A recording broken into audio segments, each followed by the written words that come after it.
Anything that you are trying to do or accomplish in your life is done better and far more efficiently and more deeply when it's done based in a foundation of relationship. In our modern culture, we tend to think of relationship as only being with humans. And if we think of other relationships, we maybe think of a dog or a cat or a plant that we love. And we don't think about relationship with objects. We don't think about relationship with weather. We tend not to think about relationship with other things in our lives. And one of the things that happens is that because we are fundamentally relational and that everything is fundamentally relational, when we don't include relationality as the foundation of our work, as the foundation of our pursuits, as the foundation of our desires and our goals, and whatever else we might be working on, it makes things a lot more difficult. And any person that you work with, any teacher that you work with, any help that you seek, you're going to find that some people function from a place of very specific targeted solutions for specific targeted things. And it's kind of like in modern medicine where we have something that might be acute versus something that might be chronic. So acute things can arise like your finger gets chopped off and you have to go to the emergency room. That's an acute situation. And we absolutely need solutions for acute things. If you are having a panic attack, having solutions, nobody's going to come in and go, well, try and be more relational right now. No, we want to tend to the acute thing first so that somebody becomes available to maybe the deeper thing. And the deeper thing is what I would call relationality or being in relationship. But I so often see spiritual teachers and witchy people and healers and others not addressing the foundation of relationality. And I think that it's a huge mistake because just the act of becoming more relational. So I'll give you an example of what I mean. It's very common for people to talk about spirit, the universe, archetypes, working with archetypal energies, all this kind of stuff. And what happens is it makes things too abstract. And it also reinforces this idea that we are the center, noticing we are the sort of origin point for the happenings in our lives, and we're not.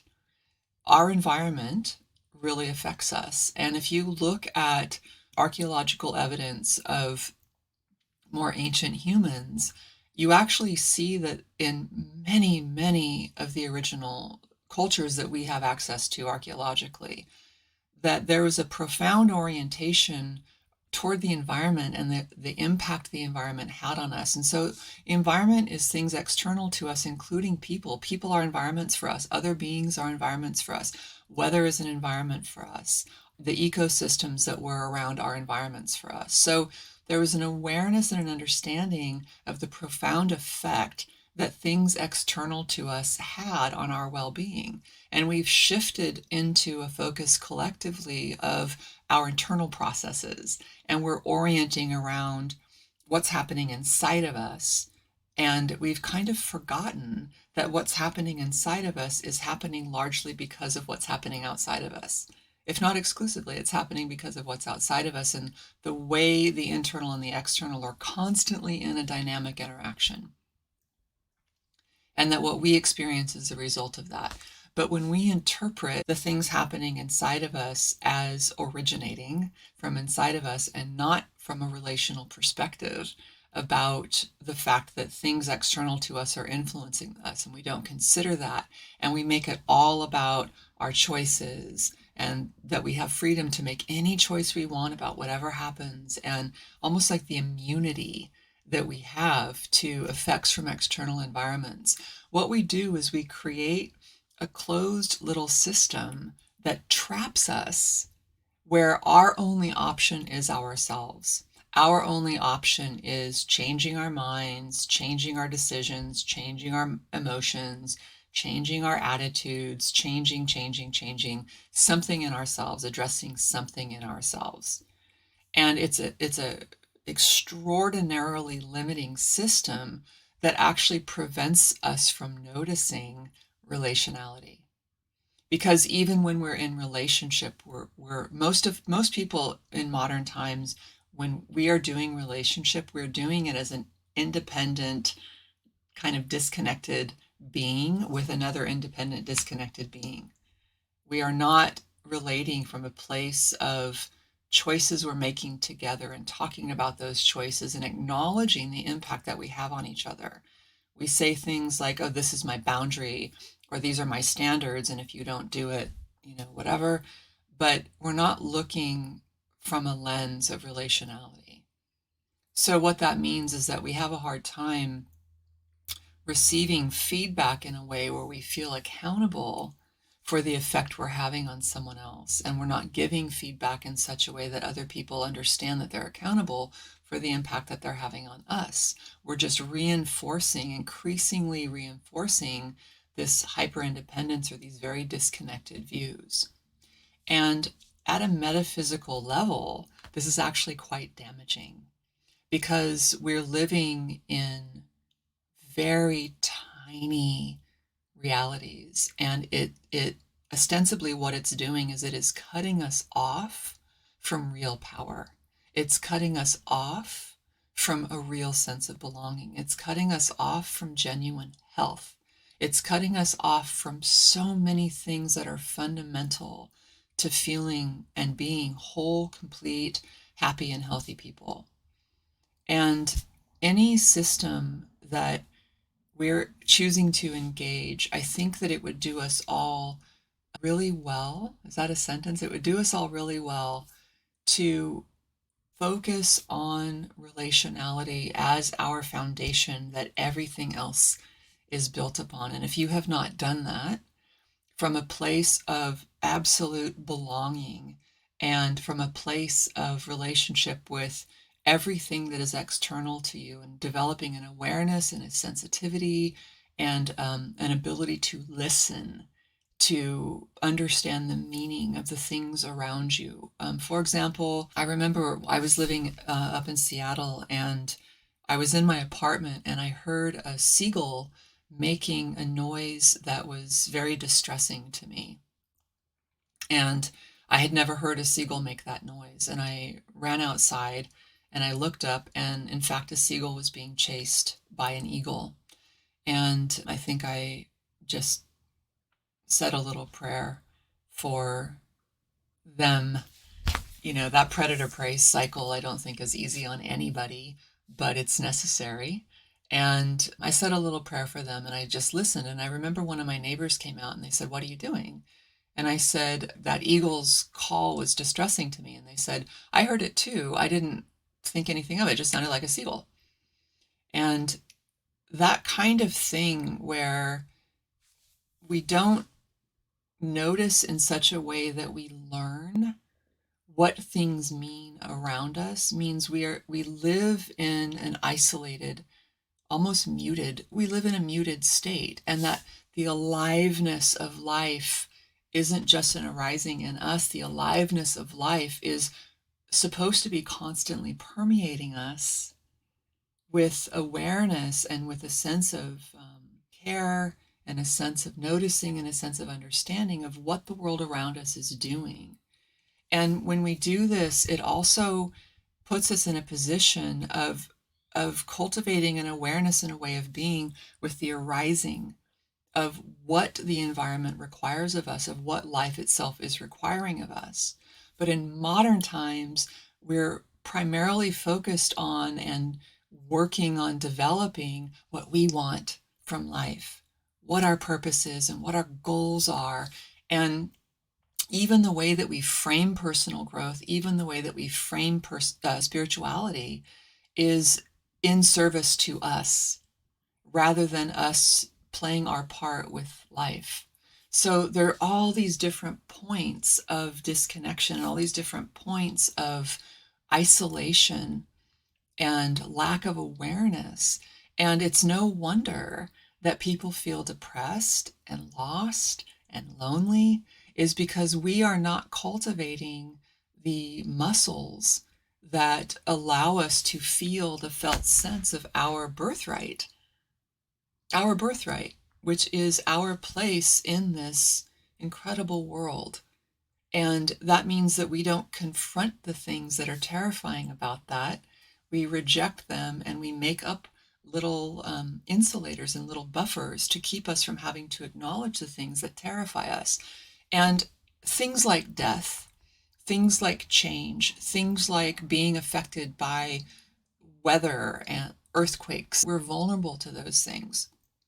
And what happens is that that vulnerability exists. It would exist no matter what your mindset was, or no matter how much belonging you felt. But it's our inability to accept the fact of what life is, and our insistence on insulating ourselves from it through magical thinking, through hypermaterialism, through disconnection, through hyper religiosity. Oh, God will take care of everything. If I believe hard enough, God will buffer me from the effects that life is going to have on me. We do all these things to deny what life is and the fact that we're vulnerable to it. And vulnerability is much easier to accept and to face and to remain rooted when we are in a state of connection and belonging. Those things are much more difficult and actually become terrifying to face when we're in a state of disconnection.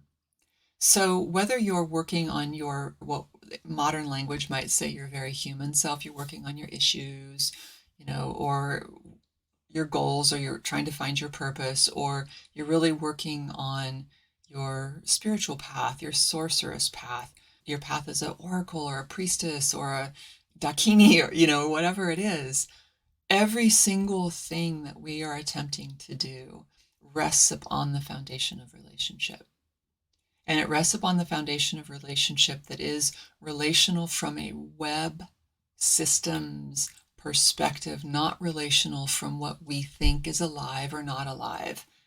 What we as modern people say is intelligent or not intelligent. It's an openness to the fact of life. It's an openness, and it's a curiosity. Curiosity about a rock, curiosity about a particular type of wind, curiosity about scents in the environment, and how a scent or an odor might give you understanding of what's happening around you. It's an embodied aliveness of every sense we have available to us, as well as a deep listening to the intelligence that exists within us, and then triangulating that with our sense of the world, how we're being literally informed by deeper intelligence, and then what that means for us and what we choose to do about it and how we want to engage that.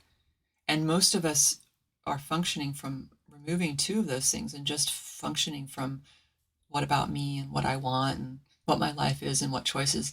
And that may sound liberating. A lot of people, I think, define that as freedom. So you're free to choose, you're free to live any kind of life you want. But I believe it is fundamentally overwhelmingly burdensome that we are in a position now as modern people that what happens in our lives is up to us. What happens in terms of our health, our fulfillment, our well-being, our happiness, it's all up to you.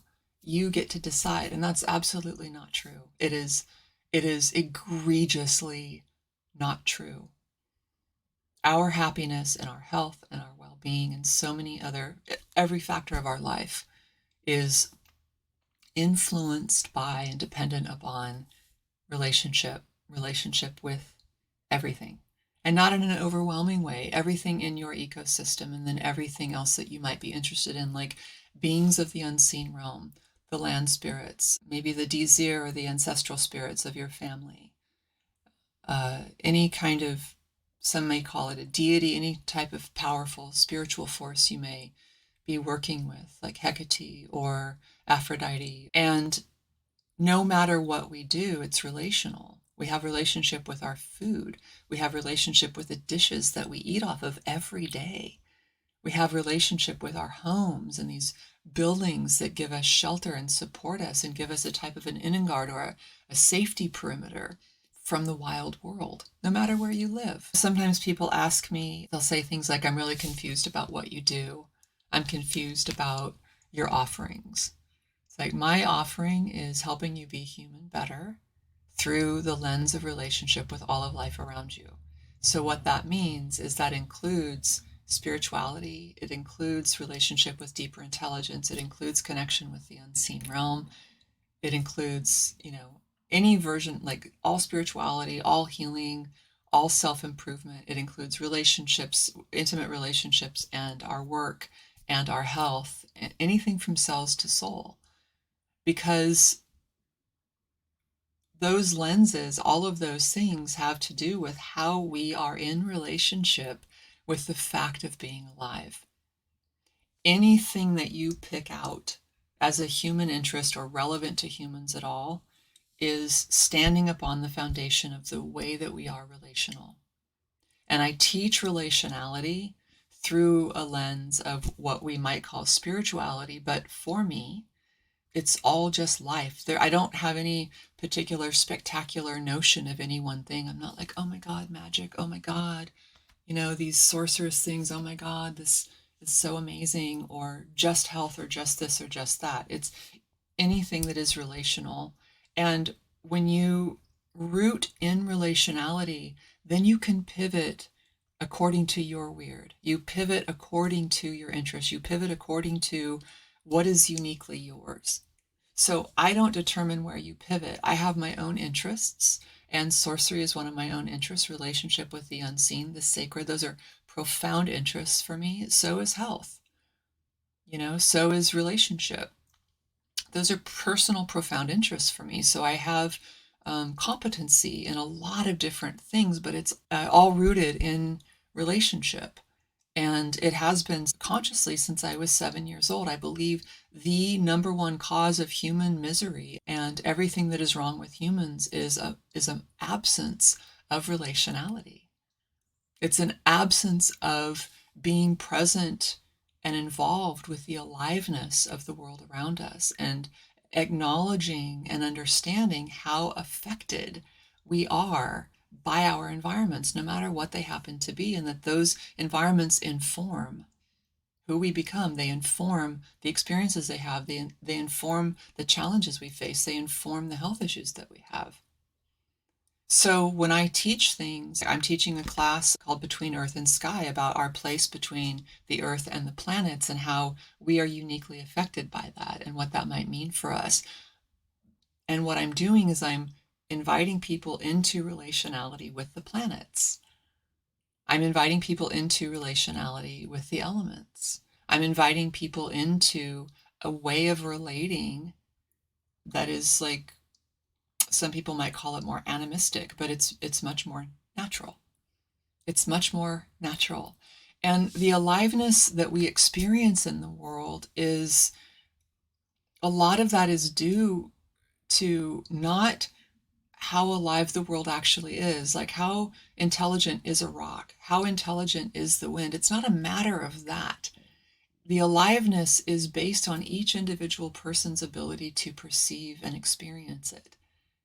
It's throttled by us ourselves, according to our weird, according to our inheritance, according to our ancestry, according to things that we cultivate, according to beliefs we choose, things like that. There are so many factors, but we're the ones throttling. We are the ones, and through our bodies, through the unique individuals that we are, throttles the experience that we have of life.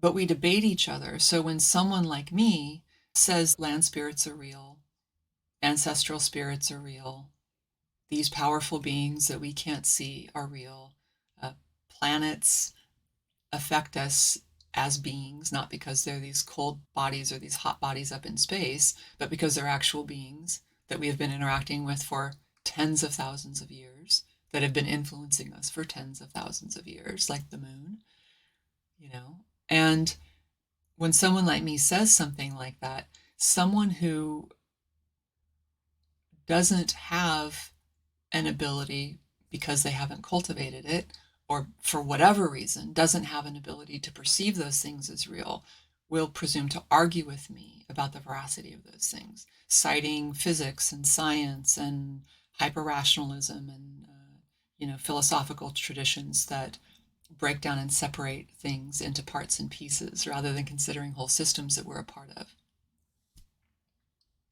So I think it's very important that to be relational, we need to understand that the aliveness is there and the intelligence is in and through all things. We are the ones who need to cultivate the ability to perceive it and to be wise and intelligent in our interactions with it. And that comes from deep listening, cultivating the ability to deeply listen and being deeply curious and being available for those types of exchanges and finding the places in ourselves where we're guarded. We're guarded against life. We're guarded against the vulnerability of our connection. So when people talk about the work that they're doing, it's like, first and foremost, are you addressing the ways that you're guarded against life? Are you questioning and addressing the ways that you may or may not be able to hear the many beings around you? Right? I think that spirituality and being human 101 should be a very thorough immersion in relationality from the perspective of it's there and how can I cultivate the ability to engage it more? Not is it real or is it not real? So when we're using very generic terms like the universe and spirit and archetypes, those are a deep disservice to the deeper intelligence and to the aliveness that is in and through all things because we're objectifying it. We're making it an object and we're taking away its beingness and then reaffirming to ourselves that we're not affected by it. Even though we say, oh, I'm archetypally getting my butt kicked by, you know, such and such a being, or I'm doing my shadow work, but it's not, I'm doing shadow work with like a death goddess, or I'm doing shadow work with psychedelic mushrooms as spirit beings, or I'm doing shadow work with, you know, I'm not learning from anybody. I'm just excavating my own shadows and not realizing the many the many beings that are part of that ecosystem and acknowledging and wondering and gaining support and seeking support from those beings in our journeys. We're just being like, it's up to me, I'm doing the work, rather than like, I'm being helped, where can I get help? We don't default to that. We're like, who do I need to go to fix myself? Not what beings can I engage and form relationship with that might be able to help me because this is their territory, this is their purview, this is their place of wisdom and intelligence. And I should maybe learn to be in respectful relationship with them with the hopes that they might have some grace with me and help me out and support me. It's like turning to a family member when you're going through hardship or when you need help, right? Turning to a dear friend and learning how to do that. Relearning. We used to know. Modern people, we used to know. But relearning how to do that. And there's a lot of barriers to that. But I think under our arrogance and under our presumption and under our hyper intellectualization of all of life is fear. We're scared to death of the immense power that we do not control, that exists outside of us and also exists within us, and it freaks us out, and rightfully so. It's freaky. There are some really immense powers of volcanoes, tornadoes, the moon at certain times, you know, tidal waves, tsunamis, earthquakes. Certain bugs can give a little tiny tick can ruin your entire life with Lyme's disease. When we're isolated, we perceive threats everywhere. And it's very different when we are relational. It's not that those threats go away. It's just that our feeling about them and our way of relating to them is different than an isolated way of relating. An isolated way of relating makes you rigid and fearful and defended because you're the only one holding you up. So, whatever work you're doing, and whatever interests you're pursuing, and whatever you're hot for, however much magic or sorcery or spirituality or altar work or healing work or personal growth work or whatever that you are doing in your life, even just material safety, even just material safety, that your bills are getting paid and that you have a place to live and anything like that. All of those things, all of those things rest upon the foundation of relationship and relationality. And the better you get at it, the more you're able to listen, the more you are able to be penetrated by the life around you as part of it, not as separate, as part of it. The more you're able to do that, the more you're able to face what life is, the more you're able to withstand the sort of terror of being here, but also the more available you are to the joy and to the beauty and to the profound meaning all around you. You don't have to seek meaning. You don't have to seek richness. It's there in every single waking moment, even when things suck. The richness and beauty of life is there. But you have to be relational to experience it. So, whatever path you're pursuing, whatever work you're pursuing, whatever goals you might have, all of us would be much better served by being relational. And whatever teachers you're working with, really listen for how they're promoting relationality.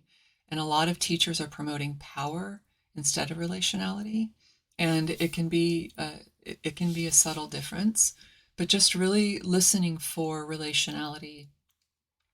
Not every teacher embeds that in their teachings. I think some teachers just function from a base of relationality, and so they're not like, waving a flag about it, but asking teachers how to become more relational and making sure that no thing in existence is excluded from that perspective. So no thing is excluded as being something we can be relational with. So we're not saying only things we consider alive or only people and other animals that we have decided have some intelligence or some emotion or some characteristics like us, those are valid. Everything else is, it's just, it's not a thing. So relationality is really not trying to wrestle with, is something alive or not, is it intelligent or not. It's just leaving that, who cares. It's going and being relational. I know some of you have seen, for example, a rock that has just like moved you, where you're just like, oh my God, it's so beautiful. Right? And I know that some people see a rock and they're like, it's a rock, who cares? It can't do anything for me. It doesn't mean anything to me. Right? And people do that with insects. They do it with wind. Wind was my first friend when I was a little kid. Wind was my first friend. So just not doing that to things, not centering ourselves as the decider, but placing ourselves in a state of belonging so that we're with the rest of life. It doesn't mean we lose our preferences at all. It just means that we become part of the system that exists around us instead of observing or ignoring or deciding about them. That's all. So, being relational as a foundation, there are a lot of indigenous teachers all over the world who their cultures still are very alive in that relationality, and maybe listening to people who come from those traditions, that not to steal them or not to adopt them, but just to immerse yourself in the way a mind works when it's relational versus when it's kind of hyper modernized, the way a person feels and experiences and processes when they are immersed in a relational field and an assumption of being relational, and to subject yourself to that, seek that out, and just notice what it does in you. So again, you're not deciding if they're right or wrong. You're not deciding if they're primitive or whatever. You're just really listening to, how does a mind that is relational think? And it's going to be different in every culture. Any indigenous culture, you'll find differences because those people are being informed by the land that they live on. Right? So the wisdom of that land will teach them in different ways and show them different things. So no one indigenous culture is like the holder of the supreme wisdom. They're the holder of the wisdom of the place that their people grew up, but it's still the voice of deeper intelligence. It's still coming from a place of belonging in those systems, not being separated from them. So there's value in whatever you feel drawn to, whatever voices you feel drawn to in those communities. There's a lot of value in that. So I think that's what's on my heart to share. And I hope that in some way this is, at least get you thinking, or maybe is even a little validating for what you've held that you've been kind of ashamed of or afraid to acknowledge or afraid to give yourself permission to really believe. Relationality is not a belief, it is the foundation of all of existence. It's like the physics of existence. It's kind of like deciding if everything is relational or not, deciding if we can be relational with everything or not, is kind of like deciding if you agree with gravity. It's a little weird. To me, it's a little weird when people deny that kind of stuff and give all kinds of scientific reasons for it. It's sort of like presuming that you can decide if gravity is real or not, and it not even occurring to you how totally absurd something like that would be. So that's everything. Thanks for listening, and I hope you have a beautiful day. Bye bye.